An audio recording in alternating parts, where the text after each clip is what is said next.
Alors là, c'est l'ouverture du 35e congrès de l'Unocell, donc à La Rochelle, à l'hôtel Novotel Centre. Donc on se réunit, on est une 60aine. Cette organisation va permettre à tous ses adhérents d'échanger des idées, des concepts et d'avancer dans l'amélioration qualitative de tous les séjours qu'on va proposer. On va assister à des conférences. On a la chance d'avoir Yannick Bestaven qui va venir nous parler de l'aventure, la prise de risque de l'aventure.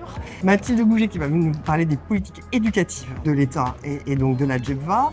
Nous avons aussi Alexia Audevar qui va venir nous parler d'intelligence artificielle et qu'est-ce que ça peut changer sur nos séjours éducatifs. Et nous avons aussi une conférence avec ATR et une conférence de l'Oblège sur l'évolution des séjours éducatifs. La première chose, c'est de retrouver mes collègues et concurrents, tous rassemblés sur le même endroit et pouvoir échanger, passer des bons moments. Se sortir du quotidien, arrêter un peu pendant 2 jours et demi d'être sur nos habitudes et nos problématiques au bureau. On peut rencontrer l'ensemble de nos partenaires, on peut aussi comprendre les tendances du secteur, on peut justement échanger aussi et faire évoluer nos offres. On voit l'évolution aussi de ce qui avait été dit donc, les années précédentes et comment ça évolue.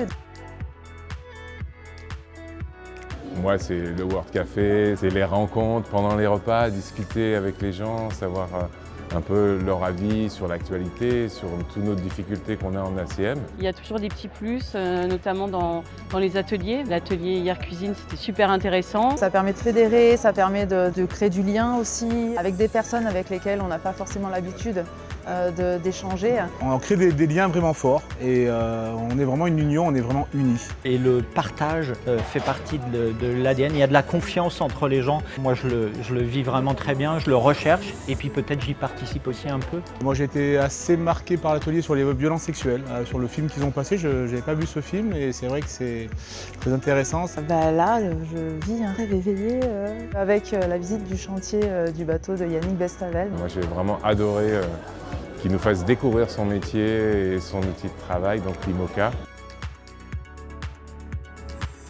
Il y aura un après-congrès avec des informations qu'on aura nous aussi à retravailler avec nos équipes à notre tour.